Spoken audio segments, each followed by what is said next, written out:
अस्सलाम वालेकुम नाज़रीन, प्रोग्राम एग्री बिजनेस के साथ मैं हूं आपका मेज़बान डॉक्टर अमजद बुखारी। नाज़रीन, आज हम आम पे बात करेंगे। आम की फसल इस वक्त जो है तकरीबन तैयार होने वाली है।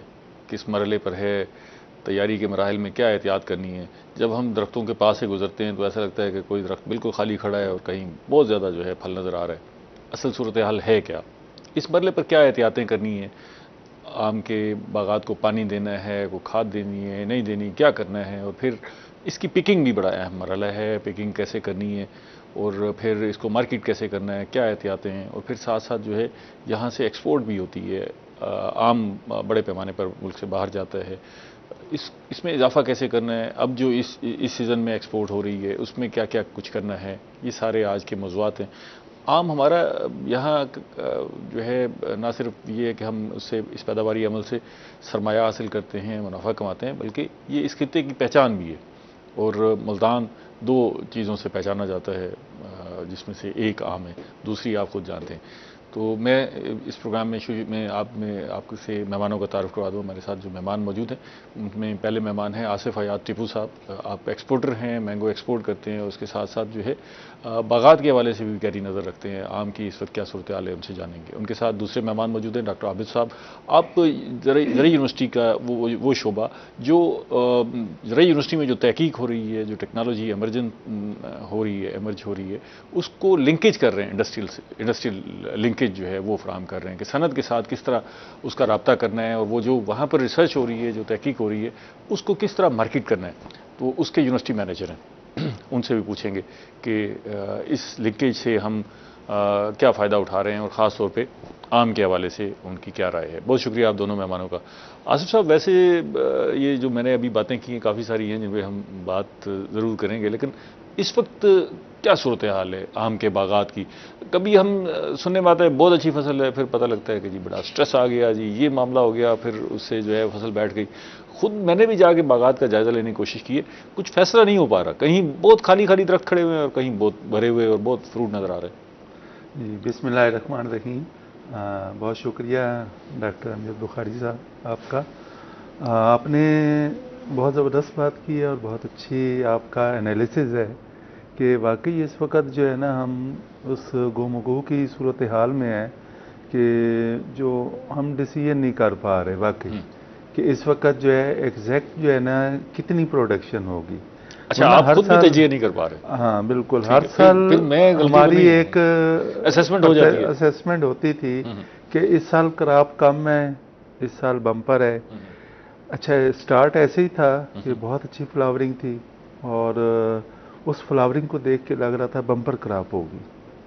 उसके बाद जो है ना वो एक तो इंसेक्ट पेस्ट का अटैक आ गया और दूसरा जो है माल फार्मेशन।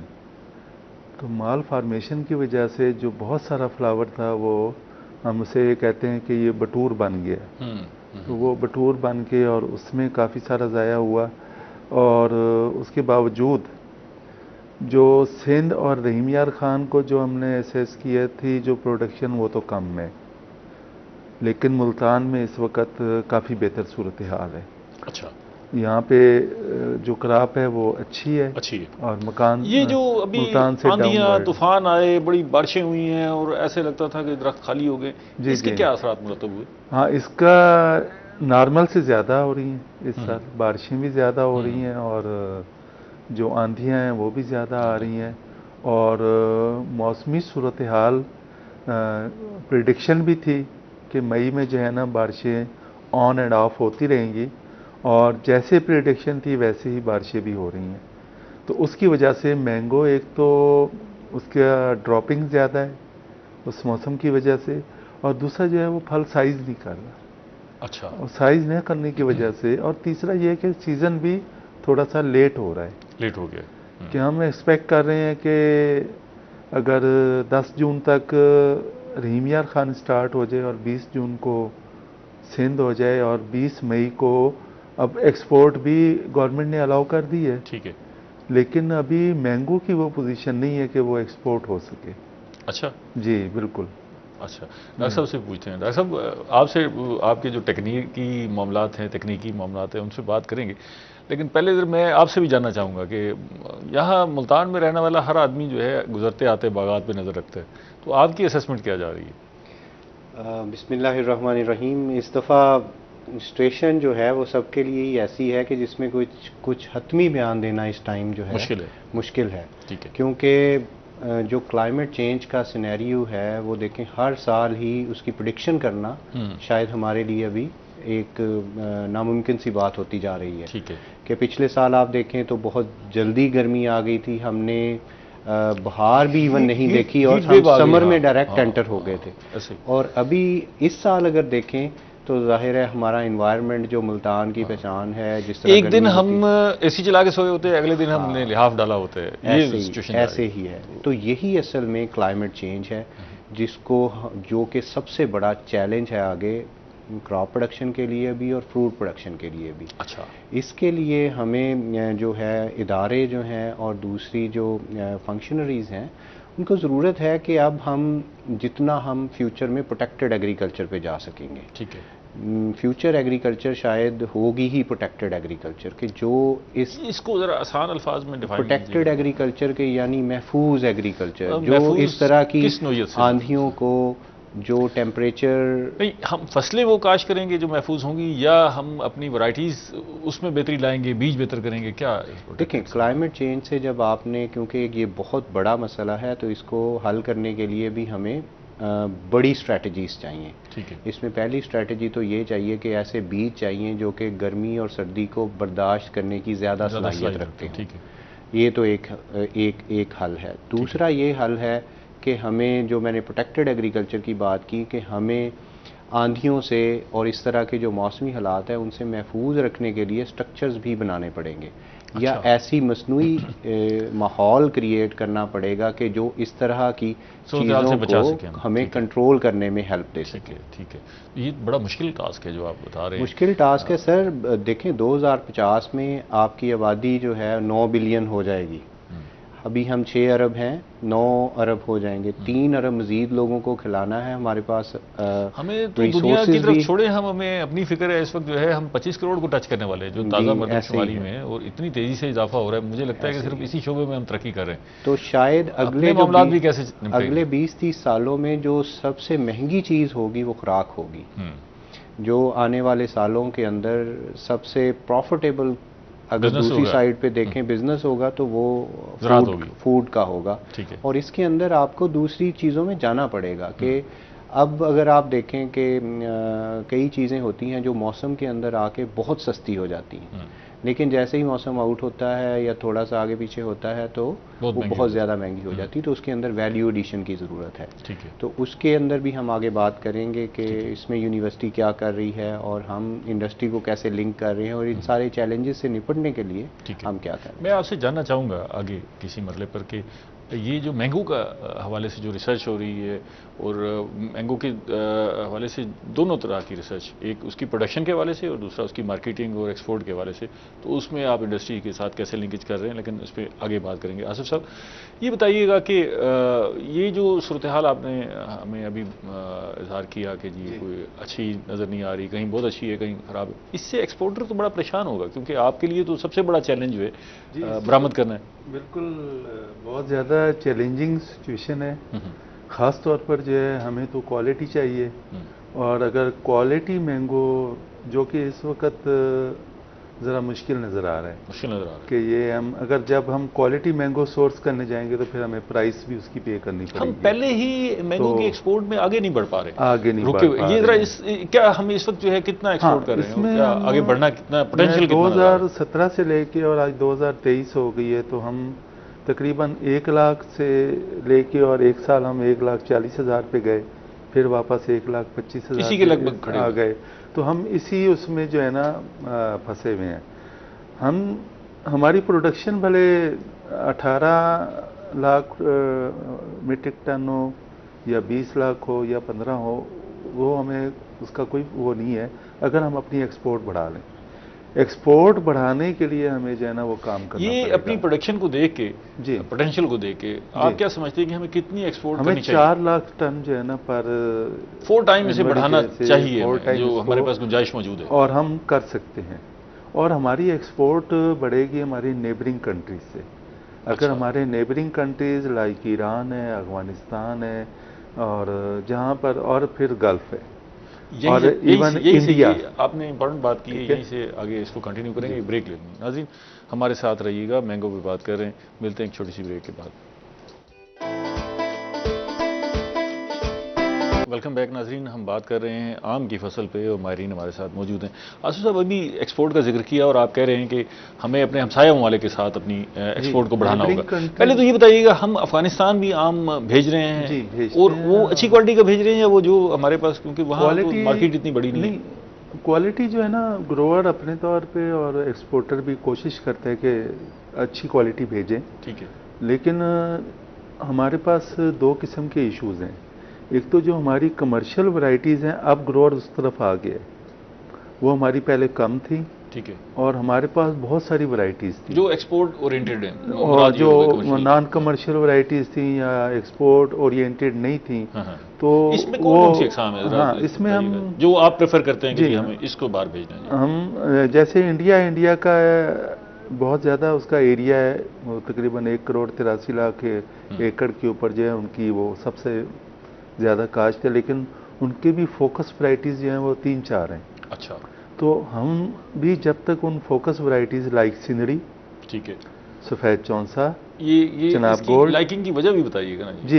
ये इनकी जो है ना, एक तो शेल्फ लाइफ बहुत अच्छी है, ठीक है, और ये दोनों की, और दूसरी इनकी इनकी ब्रिक्स चौंसा की अच्छी है, तो इसकी अच्छा। मिठास की वजह से इसे ज़्यादा पसंद किया जाता है।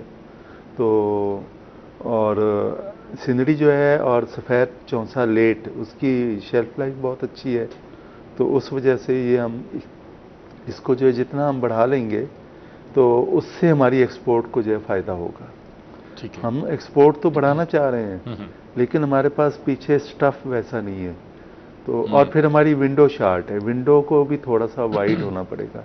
मतलब हमें मार्केट ढूंढनी है मजीद? नहीं, मार्केट तो हमारे पास अगर नेबरिंग कंट्रीज हैं और गल्फ है तो वो भी बहुत अच्छा है। और यूरोप में जी, विंडो किस चीज़? विंडो मींस के हमारे पास सिंदड़ी की आया और 10 दिन में ख़त्म हो गया या 15 दिन में। ओके, ठीक है ना? ठीक है। इसी तरीके से वाइट चौंसा है तो उसकी थोड़ी विंडो लॉन्ग है। ठीक है। या हमारा टोटल आप देखें कि जून में मैंगो शुरू हुआ और अगस्त में ख़त्म हो गया।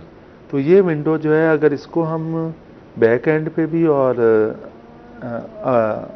अपवर्ड, तो उसको अगर हम थोड़ा सा स्ट्रेच कर लें और हमारे पास ऐसी वैरायटीज़ आ जाएं कि जो हमें अक्टूबर तक अवेलेबल हों एक्सपोर्ट के लिए, तो फिर हमारी एक्सपोर्ट ज़्यादा बेहतर हो सकती है। टाइम बड़ा थोड़ा होता है जिसमें आप जितनी कर सकते हैं। डॉक्टर साहब से पूछते हैं, डॉक्टर साहब ये आप लिंकेज करते हैं इंडस्ट्री के साथ अपनी रिसर्च को, तो ये इस लिंकेज में एक्सपोर्ट भी शामिल है, एक्सपोर्टर को भी आप लिंकेज करते हैं? क्योंकि ये बड़ा इंपॉर्टेंट मैटर है। ये आप देखें ना, एक्सपोर्टर एक्सपोर्ट करना चाह रहा है, लेकिन इतना थोड़ा टाइम स्पैन है कि जो कुछ उसमें मिलता है वो एक्सपोर्ट करके फिर हाथ पे हाथ रख के बैठ जाते हैं। जी, बहुत शुक्रिया। इसमें बिल्कुल जी, यूनिवर्सिटी का पहले दिन से ही स्कोप ये था कि हम जो एक्सपोर्टर्स हैं या फार्मर्स हैं या जो भी इंडस्ट्री से रिलेटेड लोग हैं, उनके मसाइल को हल किया जाए। तो सबसे पहले जो हमारा कन्वेंशनल फार्मिंग का सिस्टम है, उसमें ज़ाहिर है हम 30 पौधों से शुरू हुए थे, कुछ 50 हैं और फिर 80-90 पौधे हैं। ठीक है। पुराना पौधा जो हमारा, उसकी हाइट भी तकरीबन कोई 50-60 फुट होती है। ठीक है। अब उसके ऊपर जो आपका पुराने कन्वेंशनल सिस्टम में एक्सपोर्टेबल फ्रूट है, वो सिर्फ 25 से 30% है। ठीक है। क्योंकि हम उसको प्रॉपरली मैनेज नहीं कर पाते हैं। अब जैसे आंधियाँ आ गई तो उसको किसी तरह से हम महफूज नहीं कर सकते, उसको प्रोटेक्ट नहीं कर सकते। तो उसी के लिए यूनिवर्सिटी ने फिर सारे स्टेक होल्डर्स को इकट्ठा किया। पाकिस्तान के जितने एक्सपोर्टर्स थे, प्रोग्रेसिव ग्रोअर्स थे, 2017 के अंदर हमने एक पूरे ऑल पाकिस्तान डिबेट की और दुनिया में जो बेस्ट रिसोर्स था डॉक्टर स्टीव, उसको बुलाया और हमने कहा कि एक ऐसा सिस्टम लेके आया जा सके जिससे हमारा एक्सपोर्ट के अंदर बेहतरी आ सके। उसको हमने सिस्टम को नाम दिया स्मॉल ट्री सिस्टम। यानी जिसके अंदर पौधा जो है वो आपका छोटे कद का रखेंगे, और उसमें बेसिकली अगर आंधी आती है, ये चीज़ें आती हैं, क्योंकि फ्रूट आपकी हैंड रीच में है और उसकी साइडों के ऊपर हम शेल्टर बेल्ट्स लगा सकते हैं। शेल्टर बेल्ट्स कहते हैं बड़े बड़े दरख्त लगा दें जो कि आंधी वगैरह से उसको महफूज रखते हैं। ठीक है। और दूसरा, आप उसको बेहतर तरीके से मैनेज कर सकते हैं। तीसरा, उसका सबसे बड़ा एडवांटेज ये है, वहाँ पे आपका 90% से ज़्यादा जो फ्रूट है वो एक्सपोर्टेबल होता है, वो सेम साइज़ का होता है। जब 50 फुट का आपका बड़ा पौधा है तो वहाँ पे जाहिर है रीच से बाहर है, फिर नीचे जड़ों से खुराक लेके ऊपर तक जाना, वहाँ पे किसी जगह कम पहुँची, किसी जगह ज़्यादा पहुँची, तो फ्रूट के अंदर वेरिएशन बहुत है साइज़ की। सिर्फ 30 से 40% आपका फ्रूट ऐसा होता है। इस पे आप आइडियल हाइट क्या समझते हैं, ये जो स्मार्ट ट्री है? स्मार्ट ट्री सिस्टम में आइडियल हाइट जो है हमारी 6 से 8 फीट जो है वो आइडियल हाइट है, उसको हम प्रूनिंग के जरिए से मेंटेन करते हैं। ठीक जी। और इसमें ये बड़ा शोर आया, बड़ा आपने बाहर से भी स्टडी की, इजिप्ट में भी मॉडल थे और मुल्कों में भी हाई डायनेस्टी के, जिसमें 1 एकड़ में हमने ज़्यादा से ज़्यादा पौधे काश्त किए। अब हम एक मुनासिब देखें, बाद में भी इस पर बड़ी तनकीद भी हुई और चीज़ें ऐसी हुई कि जी मैनेज नहीं हो पाता, तादाद तो बढ़ाते गए और फिर इसमें रिजल्ट जो है ना वो अच्छे नहीं। अब आप क्या समझते हैं कि 1 एकड़ में हाई डेंसिटी में कितने पौधे आइडियल हो सकते हैं, कि बस इतने होने चाहिए, उसमें सारे फैक्टर जो है कंट्रोल रहते हैं? देखिए, उसके अंदर हमने मॉडल दे दिए। अब जो मैनेज नहीं हो पा रहे हैं उसमें किसी का कसूर नहीं है, वो उसमें हमें अपना कसूर समझना चाहिए। अच्छा। बेसिकली क्योंकि ये सिस्टम है, बेसिकली इसको पुअर मैन टेक्नोलॉजी कहते हैं, कि अगर 1 एकड़ का बंदा भी लगाए तो उसके लिए इतने पैसे इसमें से निकल सके कि जिसमें वो अपना बेहतर बड़े बाग से जितना कमा सकते हैं गुजारा कर सके। दूसरी चीज़ ये है कि इसमें हमने 4-5 मॉडल सजेस्ट किए। 300 प्लांट्स का भी है, फिर 750 प्लांट्स पर एकड़ है, फिर 1000 है और फिर 1333 है। लेकिन हम जिसको प्रमोट करते हैं, और वो भी हमने नहीं किया, वो फार्मर्स के साथ मुशावरत से हमने जिसके ऊपर एग्री किए हैं, वो है 1000 पौधा फी एकड़। 1000 तक सही मैनेज हो जाता है? जी, उसको सही से आप मैनेज कर सकते हैं। उसके लिए आपके मुल्क में जो आपका ट्रैक्टर है वो भी उसके अंदर आराम से चल सकता है, आपके जो बाकी कल्चरल प्रैक्टिसेस हैं वो भी उसके अंदर आराम से हो सकती हैं।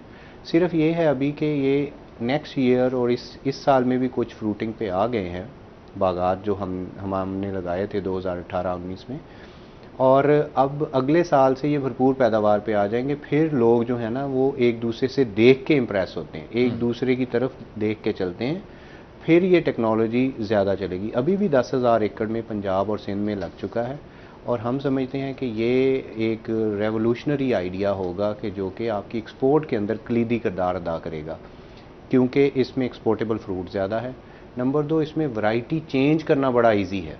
अगर आपकी वैरायटी एब्सोल्यूट होगी मार्केट के अंदर, आप वैरायटी चेंज करना चाहते हैं तो उसको ग्राफ्ट करना बड़ा ईजी है, आप वैरायटी चेंज बड़ी आसानी से कर सकते हैं। ये अभी जो आसिफ साहब ने कहा कि हमें ये वैरायटीज़ चाहिए एक्सपोर्ट के लिए, तो ये मैसेज भी पास ऑन हो रहा है फार्मर तक के भी, ये अगर आप बेहतर मुनाफा हासिल करना चाहते हैं? बिल्कुल। देखें, दुनिया में हम पहले एक्सपोर्ट किस बेसिस पे कर रहे थे कि जहाँ पाकिस्तानी है वो पाकिस्तानी मैंगो खरीद रहा था।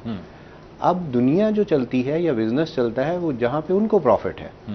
आप बड़े स्टोर में जाएंगे, वो ज़ाहिर है क्या चीज़ देखेगा, सबसे पहली चीज़ जो आसिफ साहब ने बात की, शेल्फ लाइफ, कि उसकी शेल्फ के ऊपर कितने दिन मैंगो सर्वाइव कर सकता है। ठीक है। अब सिंदड़ी की बात करें तो वो तकरीबन 25 से 30 दिन उसकी शेल्फ लाइफ है।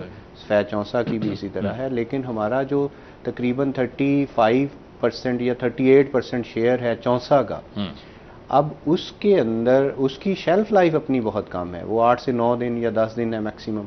इसलिए उसको फिर एयर लिफ्ट करना पड़ता है हमें।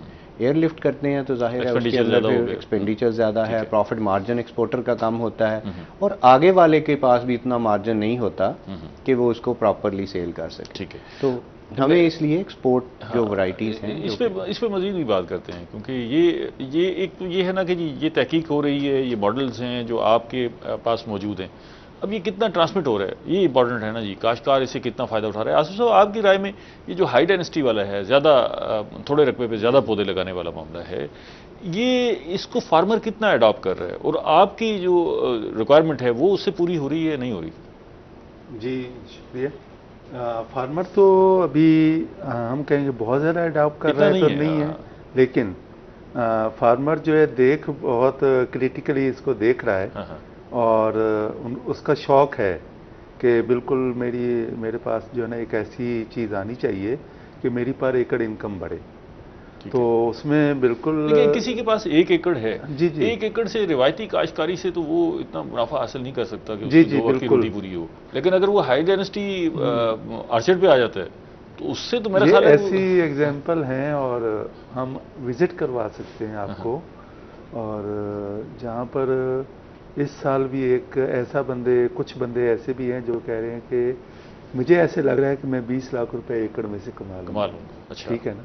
पिछले साल हमने एक जगह से हार्वेस्ट किया, उसका तकरीबन 1 एकड़ से थोड़ा सा ज़्यादा था। ठीक है। तो वहाँ से उसने 13 लाख रुपए 1.3 मिलियन जो है उसने वहाँ से निकाले। ठीक है। यानी उसकी वैरायटीज़ भी परफेक्ट थी, एक्सपोर्टेबल वैरायटीज़ थी, उसका प्रोडक्शन भी अच्छी थी और 850 प्लांट्स पर एकड़ उसके वहाँ मौजूद थे। अच्छा, और जो उसका मजीद गुंजाइश भी है है कि भाई उसे बढ़ा भी तो मतलब डॉक्टर साहब ने बहुत अच्छी बात की, ये पुअरमैन टेक्नोलॉजी है। पुअरमैन टेक्नोलॉजी मीन्स कि अगर किसी के पास एकड़ ही 2 हैं तो वो खुद ऑनर है, वो खुद चल के हर चीज़ का करेगा, वो रोजाना हर पौधे को 2 एकड़ की मैनेजमेंट भी आसान है ना जी, मैनेजमेंट आसान है। अच्छा, अब वो 2 एकड़ जो है उसके वो 2 मुरब्बे हैं, अगर 2 मुरब्बे के प्लांट्स वहाँ लगे हुए हैं, ठीक है, यानी 1 एकड़ में 1 मुरब्बे का प्लांट वहाँ लगे हुए हैं, कि लेट से कि हमारे वैसे 40 पौधे थे और हमने 25 एकड़ में लगाए और अब हमने वही 1000 पौधा 1 एकड़ में लगा दिए। ठीक है। तो और फिर जो इन्होंने विंड और इसका बताया है एनवायरनमेंट का, तो बिल्कुल कंट्रोलेबल है। ये कंट्रोलेबल इसलिए है कि ये हेज लॉ सिस्टम है। ठीक है। जहां से विंड ने एंटर होना है, काश्तकार इस तरफ आ क्यों नहीं रहा? मैंने बेशतर लोगों से कहा है, वो कहते हैं नहीं ये कोई कामयाब तजुर्बा। असल में जो तो मैंगो ग्रोअर है ना, और जिसका ऑलरेडी ऑर्चर्ड बड़ा लगा हुआ है और उसके पास जगह ही नहीं है, तो वो तो आपको बताएगा भी ये सही है नहीं है सिस्टम। ठीक है ना। लेकिन इनोवेटर्स जो है वो जैसे 10,000 एकड़ है तो लग तो गया है। ठीक है ना। इट मीन्स के पहले लोग इनोवेटर्स जो है वो कम होते हैं, फिर बाद में फिर कॉपी करने वाले बहुत लोग, एडॉप्शन करने वाले, और वो फिर बहुत हो जाएंगे। अच्छा डॉक्टर साहब, ये मैं ज़्यादा तो अभी ताज़ा फसल पे बात करना चाहता था, लेकिन एक मुख्तलिफ सा मौजू है, ये बड़ा ज़रूरी है अगर हमने अपनी पैदावार बढ़ानी है, एक्सपोर्ट बढ़ानी है, चीज़ें बेहतर करनी है, तो उसमें इसी बड़ी ज़रूरत भी है, गुंजाइश भी है। मैं इस पर जो है ना इसी पे एक सवाल आपसे वो करना चाहूँगा कि अभी आप ये जो हाई डेंसिटी ऑर्चर्ड लगवा रहे हैं, इसके लिए कहीं कोई कंसल्टेंसी भी दस्तयाब है? मज़ीद बात करूँगा, ब्रेक ले लूँ एक। नाज़रीन हमारे साथ रहिएगा, मिलते हैं एक छोटी सी ब्रेक के बाद।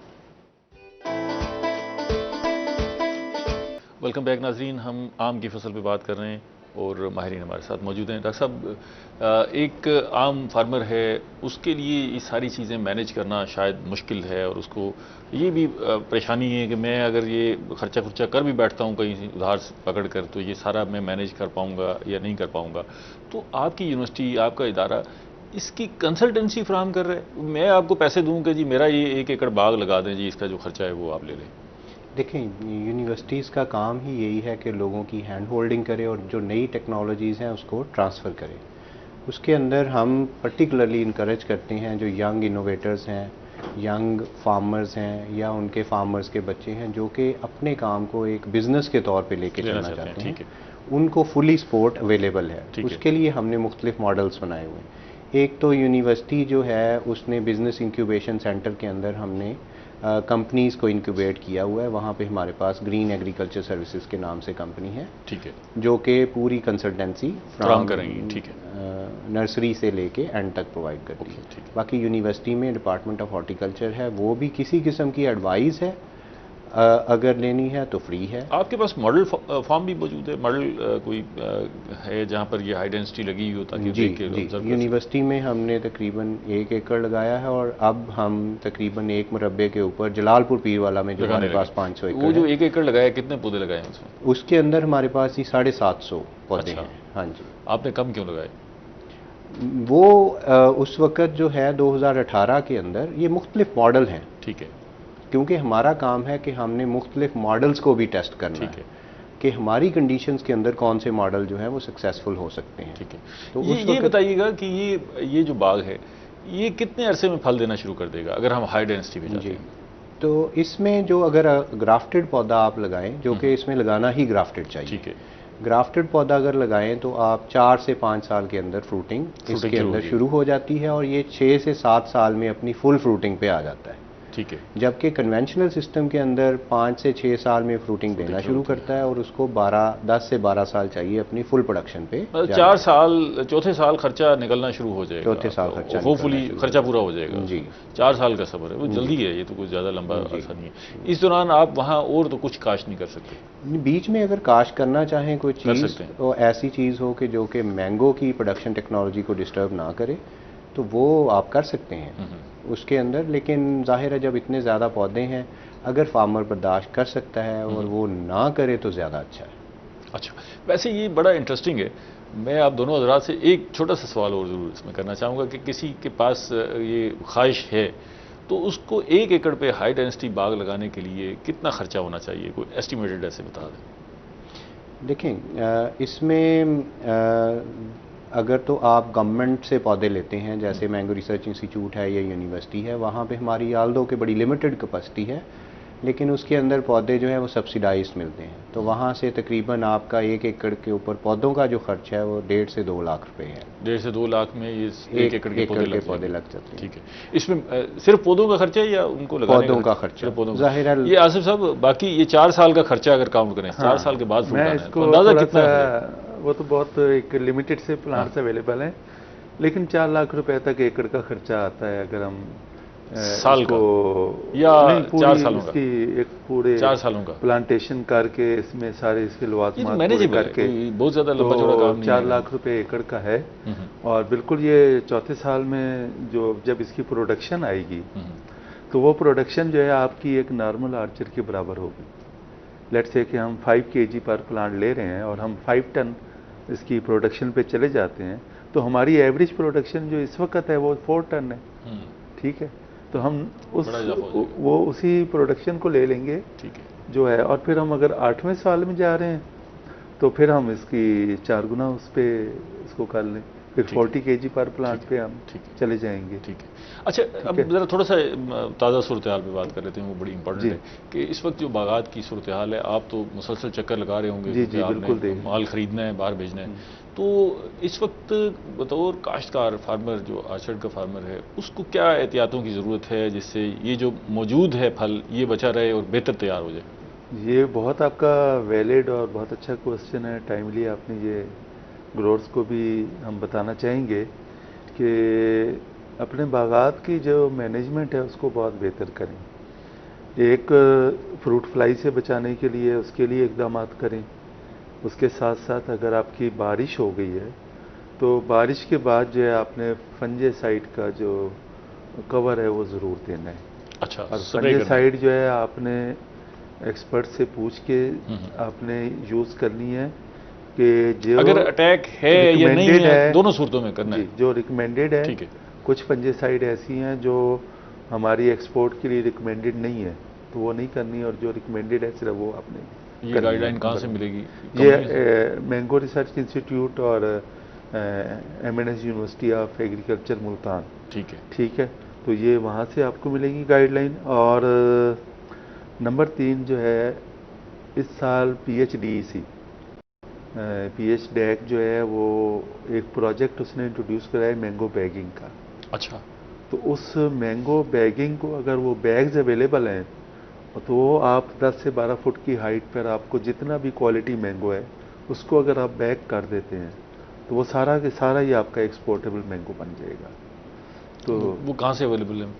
ये अवेलेबल इस वक्त तो वो TDAP या PHDAC से जो है ना वो राब्ता मार्केट में नहीं है। मार्केट में अभी आई थिंक के नहीं है, लेकिन ये कोई रॉकेट साइंस नहीं है। ये एक तो ये जो बैगिंग है इसका बताइएगा भी, उसको है क्या और कैसे करनी है, और फिर ये बैग कहाँ से अवेलेबल होंगे? जी, इसमें मुख्तलिफ तजर्बे पिछले 2-3 साल से चल रहे हैं। जो PHDAC है वो भी इस साल एक्सपेरिमेंटल बेसिस के ऊपर ही इसको कर रहे हैं। ये बैग एक स्पेशल जो है वो पेपर से बनता है, जो कि चाइना से बेसिकली अभी इंपोर्ट हो रहे हैं। ठीक है। लोकली भी फार्मर्स ने ट्राई किया अखबार का बना के, या इस तरह का जो हमारे पास पेपर अवेलेबल है उसके ऊपर भी एक्सपेरिमेंट्स वगैरह चलते रहते हैं।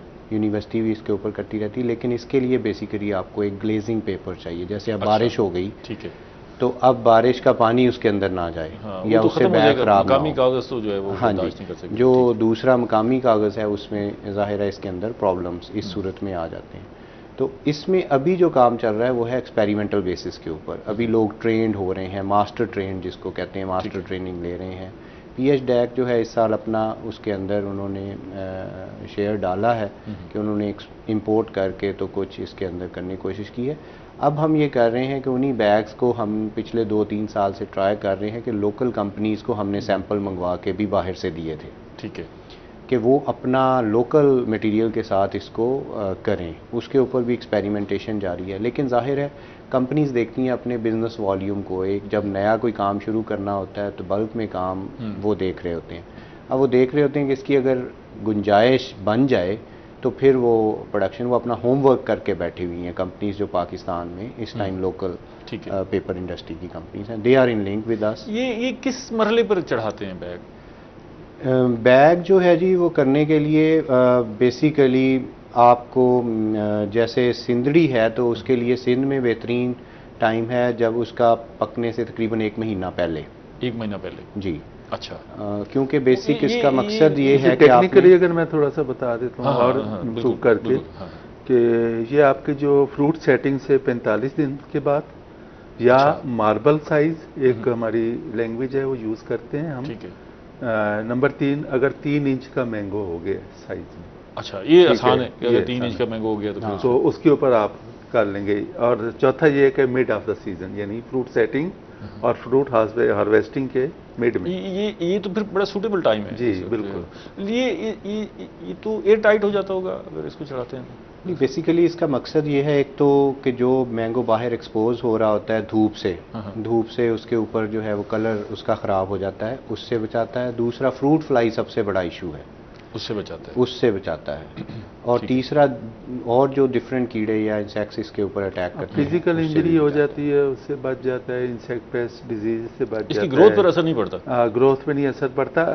एयर टाइट नहीं होता, इसमें थोड़ा सा सुराख रखे जाते हैं। वो उसकी जो अपनी, क्योंकि मैंगो जो है ना वो सांस लेता है, तो जो सांस ले रहा है तो वो उसकी जगह होती है, लेकिन उसमें कोई इंसेक्ट पेस्ट नहीं जा सकता। अच्छा, ठीक है, वो ऐसा कट होता है। अच्छा, उसकी जगह रखी जाती है, उसमें इतनी वो होती है कि। अच्छा, ठीक है। इस पे वैसे ये दोनों बड़े टेक्निकल पहलू हैं। इस पे हम कोशिश करते हैं स्पेशल प्रोग्राम रखें ना जी, खासतौर पे बैग के हवाले से कैसे अपने फसल को बचाना है इस वक्त। और क्या ज़रूरी है आसिफ साहब पानी के हवाले से, कि पानी की फराहमी? वैसे तो बारिशें हो रही हैं, क्लाइमेटिक चेंजेस भी इतनी ज़्यादा हैं। अभी हम देखते हैं कि हर दूसरे चौथे दिन जो है ना वो बारिश पानी बिल्कुल। अब क्योंकि इस वक्त मैंगो अपना साइज कर रहा है, और अगर टेम्परेचर बढ़ता रहेगा तो फिर मैंगो का साइज बहुत अच्छा होगा, तो पानी की कमी नहीं होनी चाहिए। लेकिन पानी उस वक्त लगाना है जब आपका वतर कंडीशन में आ जाए। तो पानी, खड़े पानी में पानी ना लगाएं तो वो ज़्यादा बेहतर है। ठीक है। अगर बारिशें हो रही हैं तो फिर अल्लाह ताला की मदद है, बिल्कुल, तो ऐसे ही है। ये जो डॉक्टर साहब क्लाइमेटिक चेंजेस हैं, और ख़ास तौर पे अब जैसे अभी हमने कहा कि हम तो प्रेडिक्ट भी नहीं कर पा रहे ना, कि जी ये भी नहीं बता पा रहे कि आइंदा 10 दिनों में मौसम गर्म होगा या ठंडा होगा, इसका भी अंदाज़ा नहीं हो पा रहा। हम इस सारे सीज़न में तवक्को लगा के बैठे थे कि हीट वेव आएगी, लेकिन हीट वेव की बजाय कुछ और ही रिजल्ट निकले। तो अभी जो सूरत हाल है, इस मौसमी तब्दीली से हम अपनी फसल को, ख़ास तौर पे आम की फसल को किस तरह बचा सकते हैं?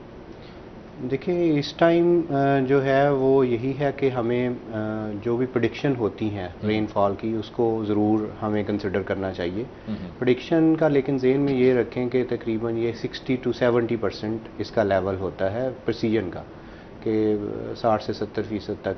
फिर जाहिर है कि जियोग्राफिकल एक एरिया के हिसाब से होती है, कि फॉर एग्जांपल आप प्रेडिक्शन कर दी मुल्तान के लिए, तो हो सकता है मुल्तान के ईस्ट में बारिश हो जाए और वेस्ट जो है मुल्तान का वो बच जाए। तो उस हिसाब से थोड़ा सा प्रिकॉशनरी मेजर, या जो हमें पहले वो देख लेना चाहिए कि पानी अगर बारिश की कल अब प्रेडिक्शन थी, बारिश हुई है, आंधी भी साथ आई है, तो अगर बारिश की उस दिन आपकी बारी है पानी की तो आप एक दिन के लिए होल्ड कर लें उसको, और फिर अगर जहाँ जहाँ बारिश जिस हिसाब से पानी की ज़रूरत हो उस हिसाब से उसको मैनेज करें। सबसे ये जो अंदाज़ा हो रहा है मौसमियाती तब्दीलियाँ जो हमें नज़र आ रही हैं पाकिस्तान के अंदर, इससे आम की फसल को कितना खदशा है भी सही या कोई ज़्यादा परेशानी वाली बात नहीं? देखें जी, प्रोडक्शन अब पिछले साल काफ़ी कम हुई है, उससे पिछले साल आपकी एक्सपोर्ट का ही अगर आप देखें तो 1,42,000 टन थी।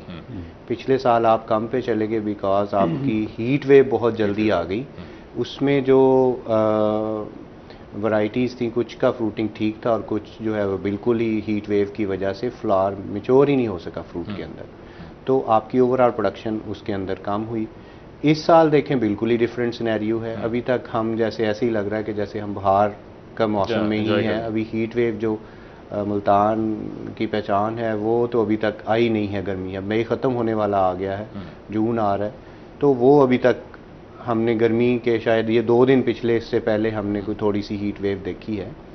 तो ये सारी तब्दीलियाँ जो हैं, मुझे तो डॉक्टर साहब काश्तकार ना इस सारी सूरत हाल में बेबस सा नज़र आ रहा है और ऐसे लगता है कि चीज़ें उसके कंट्रोल में है ही नहीं जी। और इन हालात में तो अल्लाह से ही दुआ की जा सकती है कि जी वो बेहतरी करे, क्योंकि हमारा ये रात तो सारी फितरत से जुड़ी हुई है। अल्लाह ताला से दुआ की जा सकती है। और दूसरा सर, जो चीज़ें हमने शायद गलत की हैं पिछले काफ़ी सालों में, उनको रिवर्स भी करें।